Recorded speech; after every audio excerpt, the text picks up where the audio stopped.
Hey everybody, keep it going for our host. Isn't she gorgeous? I think that God has an amazing sense of humor. You know, because he made me with this 16-inch dick. Can't reach shit, guys. Believe me, I tried. I took yoga and everything. It doesn't reach. And I'm not trying to say that God makes mistakes. But if you would have made me with a few less ribs, it would have been perfect. Listen, guys, I had an amazing grandmother. She lived to the ripe age of 97. Give it up for my grandma, Virgie. And she always wanted me to experience the joy of having two hands. So she offered to leave me her left hand in the will. I swear to God, on the left hand, she did. You can laugh. You won't go to hell, I promise. And the thing about it was, I didn't think it was a good idea because we're so different physically as people. You know, my grandmother's complexion is a lot darker than I am. You know, so if they attached her chocolate hand to my caramel arm, it would have looked like I missed the marshmallow and just roasted my arm in a campfire gas. It wasn't going to work.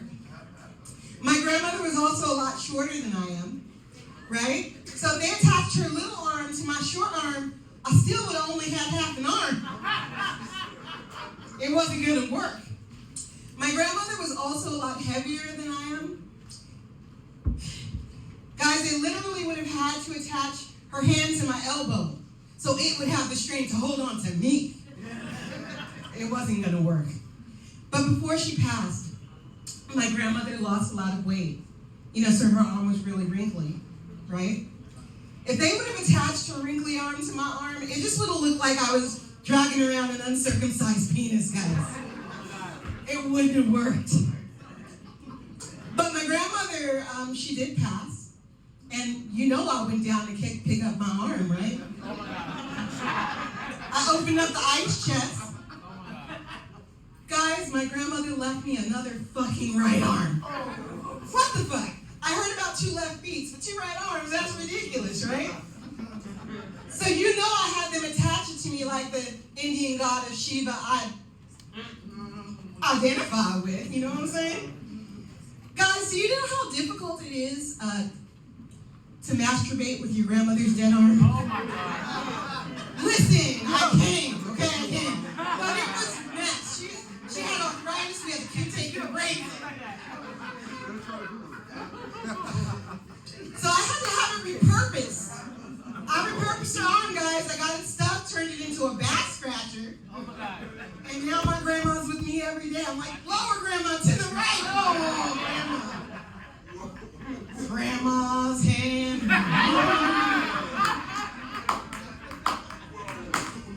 Guys, give it up for me.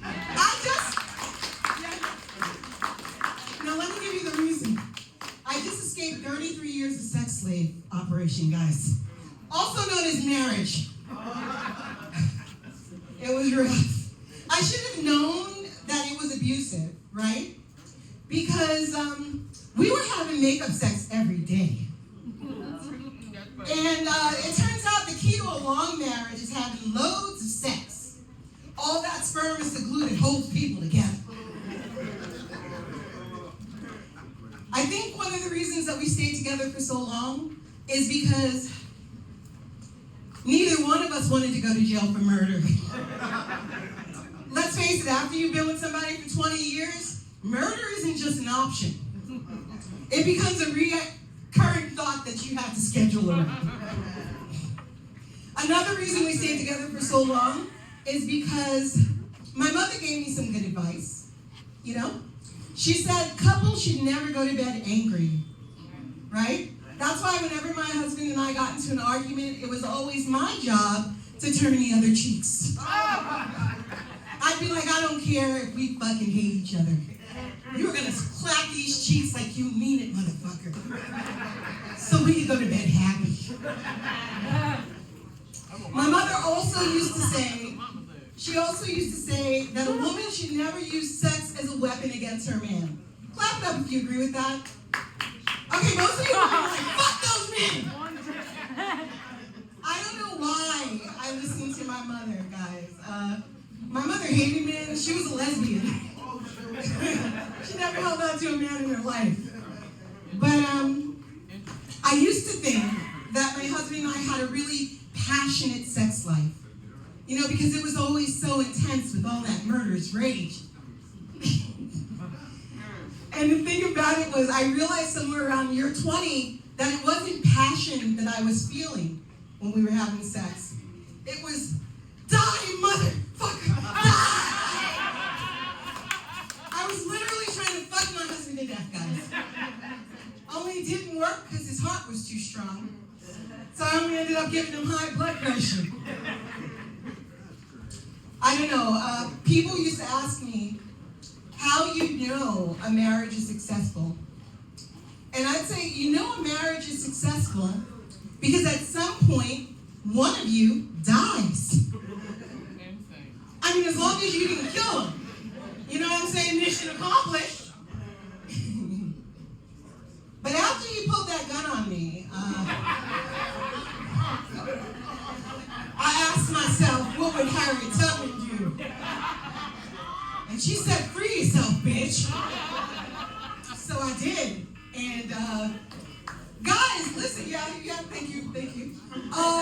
But the thing about it is, when I filed for divorce, my husband decided that he didn't want to share the house we owned together with me. So he lied to have me arrested so I could get kicked out of the house. Yeah, because he's a fucking bitch, right? Yeah. And that's when I realized that in the 33 years that I'd been with that man, I had been in a lesbian relationship the whole time. It was crazy. And it was even worse, the lie he made up. Okay, he said I threatened him. He said he feared for his life because I told him he could leave the house alive or dead. First of all, that's an insult because that lie lacked total creativity, you know? And secondly, it implied that him leaving the house alive would be an option. I would never threaten anybody, guys, and ruin the element of surprise. My mother taught me better than that. Oh man, so now I'm out here dating in my 50s, and it's crazy out there, guys. People are out here doing the complete opposite of what we teach our children about stranger danger. You know, we tell our kids, don't talk to strangers, don't get in the car with strangers, don't eat food with a stranger, don't go home with a stranger. And then we go over to these dating apps, and with one wrong swipe right, we're volunteering to be a serial killer's next victim. We are getting in a car with a stranger, we're talking to him, we're drinking his wine, we're going home with him, and before you know it, he's trying to slip his candy bar into our honey pot without wearing a wrapper. Fuck out of here with that bullshit.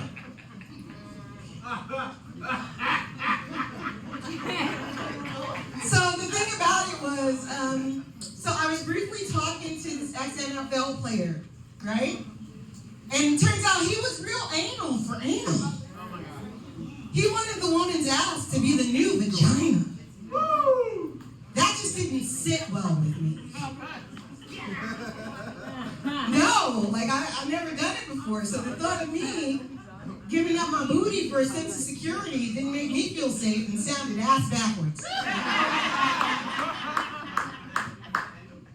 So I passed, and then I met this new lover, right, in Hawaii. And he, listen, we talked about the idea of possibly doing anal one day, just to knock it off my bucket list, you know? Only this wasn't the day it was supposed to go down, okay? So we're having this passionate doggy style moment, and he's like the sword of Zorro. He's like, he comes all the way out, he thrusts all the way in. It was feeling good. He came all the way out, he thrust all the way in. He came all the way, he went, uh-oh, wrong hole, motherfucker. You know, I had to walk that shit off for a second.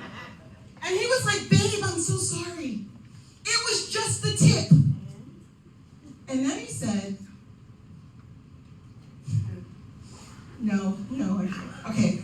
And then he said, are you sure it was your first time? Because it went in so easily. I wanted to chop him in the throat. But there are some things that sorry can fix, right? Accidentally poking me in the dookie hole? No. So this is how I know I hold a grudge and take things very seriously. Because ever since that day, I have been fantasizing about the time that I was going to slip and trip and poke him in the ass with my 16-inch dick. And when I do, right, I'm going to be like, babe, I'm so sorry. It was just the tip. Are you sure it was your first time? Because it went in so easily. Oh, man. But I got to tell you, I still believe in the sanctity of marriage. And I know that I'm going to be married again someday, guys. That's right. And when I do, I want it to be successful. So I'm looking for a man with a big, sweet, beautiful, weak-ass heart. It's got to have stents in it and everything. You know, because when I fuck my husband to death this time, he's going to die with a smile on his face. Yeah, because I'm not doing another life sentence.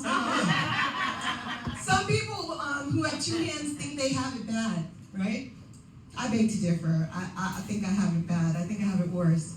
Because to this day, I don't know if I'm a freak who loves pegging my lover with my nub, or if I'm a straight woman who likes getting her dick sucked, guys. Thank you very much. My name is Mutiyaa Vision.